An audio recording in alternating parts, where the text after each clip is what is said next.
Hi guys, I'm Carol St. James, and I wanted to show you how I read. You know what I picture when someone asks me a question during a reading? That's the Rubik's Cube.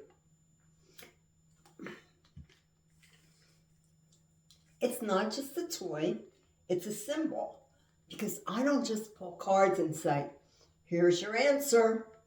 I turn it, I twist it, and I look for the pattern behind the pattern. If you go this way, this might click into place.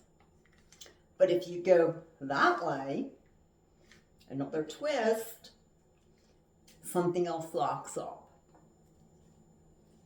That's what I do. I track the angles, the energy, the math, the timing, because I don't believe in fate. I believe in choices.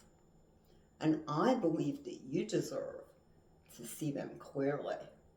So when you sit with me, I'm not telling you your future.